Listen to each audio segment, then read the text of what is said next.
Hello students, O2IS academy में आपका बहुत बहुत स्वागत है। तो हमने पिछले एक साल के करंट अफेयर्स कवर करने शुरू किए थे आपके एग्जाम के लिए, जो कि है HCS प्रीलिम्स का। तो यहाँ पे ओवरऑल आज आपका डे नंबर 36 है और हमने हरियाणा स्टेट से रिलेटेड जो भी न्यूज़ है उसको भी कवर करना शुरू किया था। तो हरियाणा स्टेट न्यूज़ का आज आपका लेक्चर नंबर 9 है। तो आज हम जो कवर करने वाले हैं दैट इज़ अगस्त 2021 के करंट अफेयर्स हरियाणा के।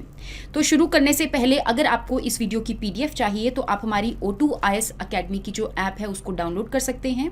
वहाँ पे आपको HCS प्रीलिम्स के नाम से एक कोर्स मिल जाएगा। तो उसके कंटेंट सेक्शन में आपको अलग से एक फोल्डर मिलेगा जिसका नाम है स्टडी रिसोर्सेज, और इसके अंदर आपको करंट अफेयर्स की PDF मिल जाएंगी। तो आप जाकर उनको रिवाइज कर सकते हैं।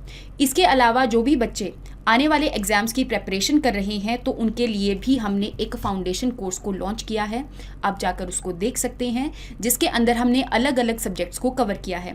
आपको हरियाणा से रिलेटेड यहाँ पर GK जो है वो उसका मटेरियल भी मिल जाएगा। इसके अलावा आपको हरियाणा से रिलेटेड टेस्ट सीरीज भी मिल जाएगी, आप जाकर उसको प्रैक्टिस कर सकते हैं।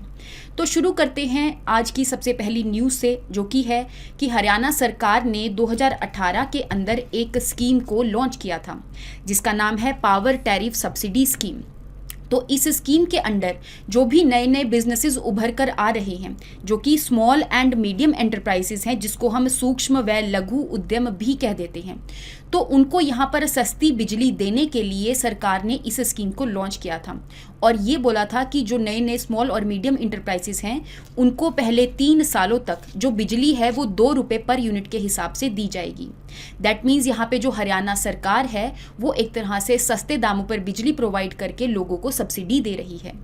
इसके अलावा इन्होंने ये बोला था कि ये जो स्कीम है 2015 से इसकी लागू होने वाली डेट जो है वो 2015 से होगी और अगले 5 साल तक ये स्कीम को लागू किया जाएगा। दैट मीन्स 2020 के अंदर ये स्कीम खत्म होने वाली थी और अब इन्होंने ये बोला है कि 2021 से दोबारा से इस स्कीम को इम्प्लीमेंट किया जाएगा। तो ये एक तरह से आप देख सकते हो कि जो नए नए बिजनेसेस उभर कर आ रहे हैं उनको हेल्प करने के लिए यहाँ पे सरकार ने इस स्कीम को लॉन्च किया है। इसके अलावा ये जो स्कीम है एक पर्टिकुलर पॉलिसी के अंडर ही इम्प्लीमेंट करी जा रही है जिसका नाम है Haryana enterprises and employment policy 2020 की। तो आपको इस सब्सिडी स्कीम के बारे में याद होना चाहिए।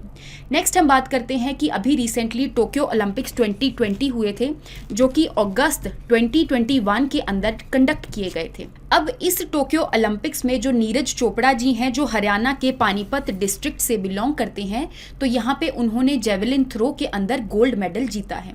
जेवलिन थ्रो आप जानते ही हो, जिसके अंदर एक भाले को फेंकते हैं और यहाँ पे इन्होंने 87.58 मीटर्स की दूरी पर जो भाला है उसको फेंका है और इन्होंने गोल्ड मेडल हासिल कर लिया है। इसके अलावा जो नीरज चोपड़ा जी हैं इससे पहले आर्मी में सर्व कर रहे थे, अभी भी आर्मी में ही सर्व कर रहे हैं। नेक्स्ट हम बात करते हैं कि हरियाणा सरकार ने एक नया डिपार्टमेंट को लॉन्च करने की बात करी है जिसका नाम है ह्यूमन रिसोर्स डेवलपमेंट डिपार्टमेंट। अब इस डिपार्टमेंट का पर्पस ये है कि हरियाणा सरकार के अंदर जो भी गवर्नमेंट एम्प्लॉयज़ हैं उनके रिलेटेड जो भी पॉलिसीज़ हैं, जो भी रूल्स एंड रेगुलेशन है, या फिर उनकी ट्रांसफ़र्स वगैरह हैं, या फिर उनकी रिक्रूटमेंट है, तो उन सब चीज़ों से डील करने के लिए इस डिपार्टमेंट को बनाया गया है। और इसके अंदर जो भी नौकरियां इंक्लूड करी जाएगी that is group A, B, C, D। Even जो आपके HCS ऑफिसर्स हैं उनके रिगार्डिंग भी जो रूल्स एंड रेगुलेशन है वो भी यही डिपार्टमेंट जो है वो इम्प्लीमेंट करेगा। जैसे कि आप जानते हो ना कि ऑफिसर्स को यहाँ पे अलग अलग जगहों पर ट्रांसफ़र किया जाता है, तो उस ट्रांसफ़र को करने के लिए एक पर्टिकुलर डिपार्टमेंट ही तो करता है। तो वो कौन सा डिपार्टमेंट करेगा? तो ह्यूमन रिसोर्स डेवलपमेंट डिपार्टमेंट करेगा। नेक्स्ट हम बात करते हैं कि हरियाणा के रेवाड़ी डिस्ट्रिक्ट से जो IPS ऑफिसर हैं वो सिलेक्ट हुए थे। तो यहाँ पर 2019 के बैच में UPSC एग्जाम इन्होंने क्लियर किया था और 2019 के बैच में ये IPS ऑफिसर सिलेक्ट हो गए थे। तो यहाँ पे IPS ऑफिसर्स की जो ट्रेनिंग होती है, तो यहाँ पर अलग अलग फील्ड ट्रेनिंग के दौरान ही यहाँ पर इनको अलग अलग कॉम्पिटिशन्स करने पड़ते हैं, जिसके तहत इनको ट्रॉफीज़ दी जाती हैं। तो ओवरऑल जो इनकी ट्रेनिंग चल रही थी उसकी 50 ट्रॉफीज़ में से 8 जो ट्रॉफीज़ हैं वो रंजिता शर्मा ने जीती हैं। इसके अलावा जो IPS ऑफिसर्स को स्वॉर्ड ऑफ ऑनर अवार्ड दिया जाता है वो भी इन्होंने ही जीता है। दैट मीन्स यहाँ पे ये फर्स्ट लेडी IPS ऑफिसर बन चुकी हैं जिन्होंने इस अवार्ड को जीता है। तो आपने इनके बारे में याद रखना है। नेक्स्ट हम बात करते हैं कि हरियाणा स्टेट के अंदर 2 वेटलैंड साइट्स को आइडेंटिफाई किया गया है और रामसर कन्वेंशन लिस्ट के अंदर शामिल किया गया है। तो अगर मैं यहाँ पर रामसर कन्वेंशन ट्रीटी के बारे में बात करूँ तो 1971 में 2 फरवरी को रामसर सिटी के अंदर इस ट्रीटी को साइन किया गया था। इसी वजह से ही हम 2 फरवरी को वेटलैंड डे भी मनाते हैं।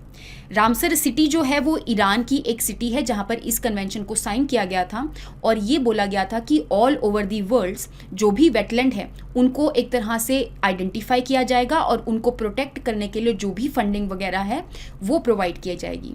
तो यहाँ पे हरियाणा स्टेट में अभी तक कोई भी वेटलैंड इस लिस्ट में नहीं था। तो हरियाणा स्टेट के अंदर अभी तक कोई भी वेटलैंड नहीं था। अभी सबसे पहली बार ही इन वेटलैंड्स को इंक्लूड किया गया है। आपने इनका नाम याद रखना है, दैट इज़ एक है आपकी भिंडवास वाइल्ड लाइफ सेंचुरी जो कि झज्जर डिस्ट्रिक्ट के अंदर लाई करती है, और सेकंड है आपका सुल्तानपुर नेशनल पार्क जो कि गुरुग्राम रीजन के अंदर गुरुग्राम डिस्ट्रिक्ट के अंदर लाई करता है। इसके अलावा थोड़ा बहुत आपको पता होना चाहिए कि जो भिंडवास वाइल्ड लाइफ सेंचुरी है वो एक man made fresh water wetland है, और इन दोनों ही वाइल्ड लाइफ सेंचुरीज के ऊपर तो यहाँ पर जो भी माइग्रेटरी बर्ड्स हैं उनके लिए ये ब्रीडिंग ग्राउंड की तरह बिहेव करती हैं। नेक्स्ट हम बात करते हैं कि हरियाणा स्टेट के नए डीजीपी को अपॉइंट कर लिया है जिनका नाम है प्रशांत कुमार अग्रवाल जी। तो बेसिकली ये बिहार से बिलोंग करते हैं और 1988 के बैच के ये आईपीएस ऑफिसर हैं। इससे पहले जो डीजीपी थे उनका नाम है मनोज यादव जी। तो आपको पता होना चाहिए कि हरियाणा के नए डीजीपी कौन आए हैं। नेक्स्ट हम बात करते हैं कि हरियाणा सरकार ने एक प्रोजेक्ट को लॉन्च किया है जिसका नाम है प्रोजेक्ट परिवर्तन, और सबसे पहले ये गुरुग्राम वाले रीजन के अंदर लॉन्च हुआ है। अगर यहाँ पर ये सक्सेसफुल रहता है तो हरियाणा की और भी जो मेट्रोपॉलिटन सिटीज़ हैं उनके अंदर भी इस प्रोजेक्ट को इम्प्लीमेंट किया जाएगा। अब ये प्रोजेक्ट किस चीज़ से रिलेटेड है, तो यहाँ पे जो भी ऐसे 3 व्हीलर्स हैं जो कि डीजल के ऊपर रन कर रही हैं उनका यहाँ पर परिवर्तन करवाना है, और परिवर्तन करवाने के लिए यहाँ पे उनको E3 व्हीलर्स के अंदर कन्वर्ट किया जाएगा। दैट मीन्स जो ऑटो रिक्शाज डीजल के ऊपर बेस्ड हैं वो एक तरह से इलेक्ट्रॉनिक ऑटो रिक्शाज में कन्वर्ट हो जाएं। तो उनको कन्वर्ट करने के लिए यहाँ पे अलग अलग सस्ते लोन्स जो हैं वो दिए जाएंगे अलग अलग स्कीम्स के अंडर। इसके अलावा जो म्यूनिसिपल कॉर्पोरेशन ऑफ गुरुग्राम है वो यहाँ पर सब्सिडी प्रोवाइड भी करेगी ताकि जो ऑटो रिक्शाज हैं वो इलेक्ट्रिक ऑटो रिक्शाज में कन्वर्ट हो जाएं। जैसा कि आप जानते हैं कि दिल्ली के आसपास वाले रीजन में बहुत ज़्यादा पोल्यूशन होती है, तो एक तरह से उस चीज़ को कंट्रोल करने के लिए तो यहाँ पे अलग अलग स्कीम्स और प्रोजेक्ट्स को लॉन्च किया जा रहा है। नेक्स्ट हम बात करते हैं कि हरियाणा सरकार को एक अवार्ड दिया गया है जिसका नाम है global innovation in water technology award. अब ये जो अवार्ड है 2 ऑर्गेनाइजेशन मिलकर देती हैं। कौन कौन सी ऑर्गेनाइजेशन है? एक तो है एनर्जी एंड इन्वायरमेंट फाउंडेशन और दूसरी है आपकी जल शक्ति मिनिस्ट्री। तो यहाँ पे दोनों ऑर्गेनाइजेशन मिलकर इस अवार्ड को देती हैं, और हरियाणा को ये जो अवार्ड है वो प्लैटिनम की कैटेगरी में दिया गया है। अब ये अवार्ड दिया क्यों गया है? क्योंकि हरियाणा सरकार ने वाटर मैनेजमेंट के अंदर बहुत अच्छा काम किया है। दैट मीन्स यहाँ पे जल प्रबंधन करने के लिए अलग अलग कैनाल्स और सिस्टम को हरियाणा सरकार ने लॉन्च किया है। जैसे कि एक इन्होंने सिस्टम लॉन्च किया है जिसका नाम है lift canal system. Lift canal system के अंदर जो पानी है वो ग्रेविटी के इन्फ्लुएंस से फ्लो नहीं करता, वो ग्रेविटी के अगेंस्ट फ्लो करता है, और उसको ग्रेविटी के अगेंस्ट फ्लो करवाने के लिए अलग अलग पंप्स और मोटर्स वगैरह लगाई जाती हैं। तो यहाँ पे बहुत सारी ऐसी कैनाल्स डेवलप करी हैं, इसके अलावा बहुत सारी ऐसी स्कीम्स डेवलप की हैं, तो उसके रिगार्डिंग ही यहाँ पे हरियाणा सरकार को ये अवार्ड दिया गया है। नेक्स्ट हम बात करते हैं कि हरियाणा सरकार की एक कमेटी है जिसका नाम है high power land purchase committee. इसके जो चेयरमैन होते हैं वो हरियाणा के चीफ मिनिस्टर होते हैं। तो मनोहर लाल खट्टर जी इसके चेयरमैन हैं, और यहाँ पर इस कमेटी ने बहुत सारा ऐसा लैंड परचेज किया है ताकि यहाँ पे हरियाणा स्टेट के अंदर अलग अलग डेवलपमेंट प्रोजेक्ट्स को शुरू किया जा सके।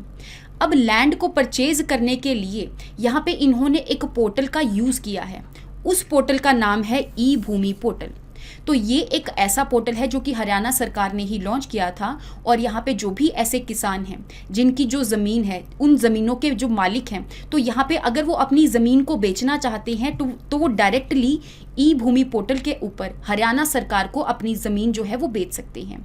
इससे होगा क्या? एक तो हरियाणा सरकार के पास उन किसानों का एक तरह से लैंड रिकॉर्ड बन जाएगा, तो हरियाणा स्टेट जो है वो लैंड के ऊपर डाटाबेस बनाने का भी काम कर रही है। अब यहाँ पे इस पोर्टल के द्वारा जो भी लैंड को एक तरह से परचेज किया गया है तो वो इसलिए परचेज किया गया है क्योंकि अलग अलग डेवलपमेंट प्रोजेक्ट्स को शुरू करने हैं।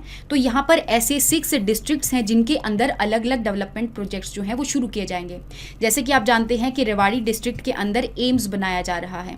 इसके अलावा और भी अलग अलग डिस्ट्रिक्ट्स के अंदर कहीं पे रोड बनाई जा रही है, कहीं पे कोई इंस्टीट्यूट बनाया जा रहा है। तो उन सब चीज़ों के रिगार्डिंग ही एक तरह से लैंड को परचेज किया जा रहा है। नेक्स्ट हम बात करते हैं कि हरियाणा की जो लेजिस्लेटिव असेंबली है उन्होंने एक बिल को पास किया है, जो कि पास होकर एक एक्ट बन चुका है।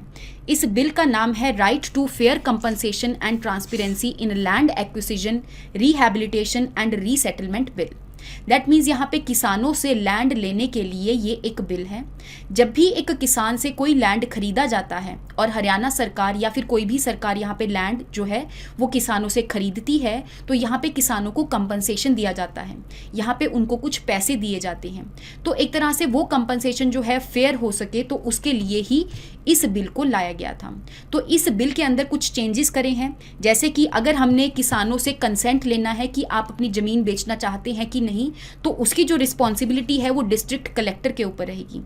इसके अलावा इन्होंने ये बोला कि एक बार अगर जो सरकार है वो लैंड ले लेती है और उसके बाद उन्होंने कोई भी डेवलपमेंट प्रोजेक्ट शुरू करना है, तो पहले ऐसे होता था कि 48 आवर्स पहले, दैट मीन्स 48 घंटे पहले यहाँ पे उनको नोटिस भेजना पड़ता था किसानों को।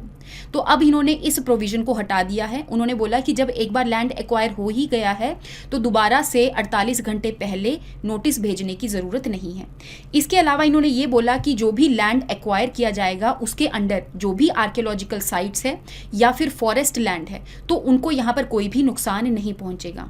इसके अलावा इन्होंने ये भी बोला कि जो भी ऐसे किसान हैं जिनका जो लैंड 200 एकड़ से कम है और उनका लैंड खरीदा गया है, तो उनको यहाँ पर ज़्यादा कंपनसेशन दिया जाएगा, जैसे कि एडिशनल 50% जो है उनको एडिशनल दिया जाएगा, और वो भी लमसम अमाउंट। दैट मीन्स यहाँ पे एक साथ ही सारी अमाउंट जो है इन किसानों को दी जाएगी।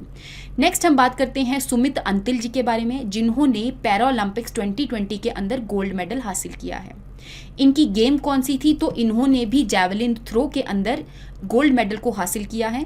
इसके अलावा इन्होंने पैरालंपिक्स में पार्ट लिया था। दैट मीन्स यहाँ पे जो पैरालंपिक्स होता है वो दिव्यांग एथलीट्स के लिए ऑर्गेनाइज किया जाता है। तो ये भी जो पैरा ओलंपिक्स है वो अगस्त के 2021 के महीने में हुआ था। तो यहाँ पे इन्होंने भी गोल्ड मेडल हासिल किया है, और जो सुमित अंतिल जी हैं वो हरियाणा के सोनीपत वाले रीजन से बिलोंग करते हैं। तो आई होप आपको यहाँ तक हर एक न्यूज़ के बारे में समझ में आया होगा।